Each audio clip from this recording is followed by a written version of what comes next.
Party ISF যারা ভারত বাংলাকে বিভাজন করছে তার বিরুদ্ধে লড়াই করছেন, তার নাম মমতা বন্দ্যোপাধ্যায়। মমতা বন্দ্যোপাধ্যায়ের বিকল্প বাংলা তথা ভারতবর্ষের মাটিতে নেই।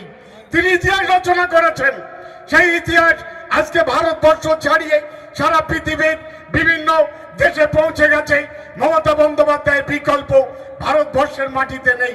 আগামী দিন আজকে যে লড়াইটা তিনি লড়ছেন, শুনে রেখে দিন, মিথ্যাচার করছে আইএসএফ বিজেপি।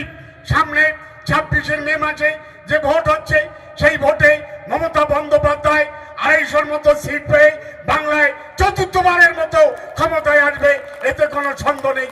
অসভ্য পার্টি বিজেপি, সাম্প্রদায়িক পার্টি, খুনি পার্টি, জালিম পার্টি, বিশ্বাসঘাতক পার্টি, মিথ্যাচার পার্টি। এ পার্টি যে 70-এর বেশি সিট ছিল, লিখে রেখে দিন, তাদের 20-র বেশি সিট বাংলার মাটিতে হবে না।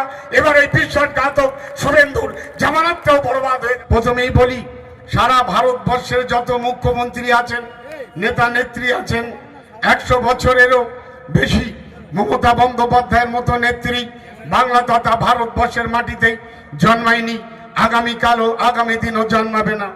মমতা বন্দ্যোপাধ্যায় শুধু তার 98টা প্রকল্প নয়, তিনি বাংলা তথা ভারতবর্ষের মধ্যে হাজার হাজার বছর ধরে সনাতন ঐতিহ্যের যে পরম্পরা, একম সদ্বিপ্রা বহুধা বদন্তি, ইউনিটি অ্যান্ড ডাইভার্সিটি, বৈচিত্র্যের মধ্যে ঐক্য, সেই নীতিকে সামনে রেখে তিনি এগিয়ে চলছেন।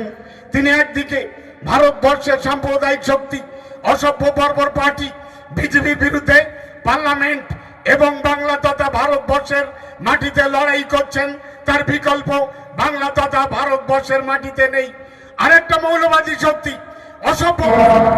মাননীয় শাহজাহান মোল্লা সাহেব মঞ্চে উপস্থিত আছেন, আমাদের নয়নের মণি, সকলের প্রিয় বিধায়ক, সারা বাংলা তৃণমূল কংগ্রেসের সাধারণ সম্পাদক, ভাঙড় বিধানসভা এবং সাতগাছিয়া বিধানসভার অবজারভার, আলিয়া ইউনিভার্সিটির সম্প্রতি মমতা বন্দ্যোপাধ্যায় অন্যতম মেম্বার তৈরি করে পাঠিয়েছেন, সেই আমাদের সকলের প্রিয় নয়নের মণি শওকত মোল্লা সাহেব উপস্থিত আছেন পঞ্চায়েত সমিতির সভাপতি ঝর্ণা মণ্ডল, সহকারী সভাপতি MM শফি আহমেদ, জেলা পরিষদ দুধ কুমার মণ্ডল, নজরুল ইসলাম ইন্দ্রদা এবং আমাদের নেতা আপনার সাদেক লস্কর, মহাসিন ভাই থেকে শুরু করে আপনারা যারা রয়েছেন প্রত্যেকে আন্তরিক শ্রদ্ধা, অভিনন্দন, সালাম এবং নমস্কার জানাই।